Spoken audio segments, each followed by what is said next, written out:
Hello, this is the Haunted Informer, and today I'm talking about the comparisons of a haunted hayride and a haunted house.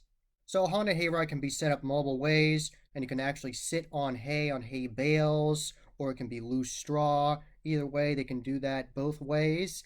And some hayrides are called hayrides, but they don't actually have any hay on them, and they're actually just two benches you sit on both sides. So, there's a bench on the left side and the right side, and the center of the wagon is open, and actors can run around there and slide around, and the chainsaw guys can come at you from there, and different actors can approach you from there. And another scare tactic on haunted hayrides is the actors can jump on the side and they can lunge up at you from there. So there's lots of cool scares on a haunted hayride. It's a lot harder to be scary on a haunted hayride than it is in a haunted house, because haunted houses can be very claustrophobic and in your face and just sensory overload with all the sound effects and everything. Just the problem is that it's a lot harder to be scary because you can see where they're coming from normally, unless the environment or set on the hayride is a darker environment. So if you go into an actual building and they close the doors on you, so you're like in a barn, then it can be darker and it'll be easier for the actors to get scares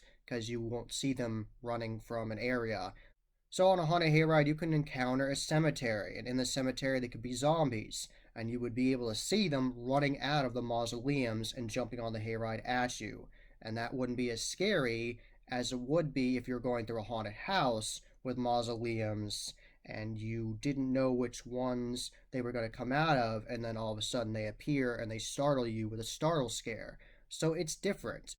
The experiences on a haunted hayride and in a haunted house are both different. I like both experiences. They're both interesting. I like the scares and effects I can see on both of them. And nice thing about hayrides is since they're so big and open, you can have lots of awesome animatronics and big sets that you can't normally have in a haunted house because it's more claustrophobic. So if you like the really awesome sets that are really big and you can have really nice animatronics, then a hayride is for you. And it's definitely better for young kids to go on and get ready and get into the haunt industry. Take them on the haunted hayride first and see if they get too scared on that. And if they do, wait a couple years and then take them again, see if they're fine. Then you can take them to the haunted houses or on the haunted trail.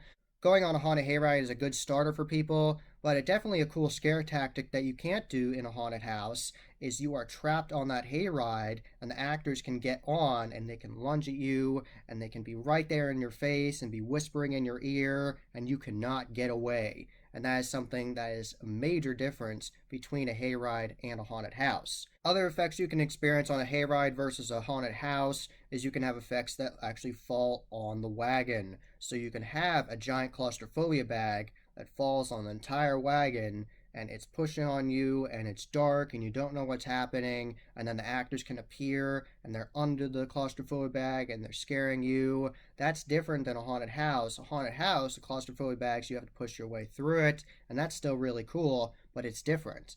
So definitely check out haunted hayrides and haunted houses. They are different experiences. They both have their pros, and I like both of them. That was the Haunted Informer. I hope you enjoyed. Subscribe and hit that bell icon so you get a notification every single time I put up a new video. Give this video a thumbs up and share it with your friends. And I am on social media. I am on Instagram, Facebook, and Twitter. You can find all those links in the description below. And as always, happy hauntings.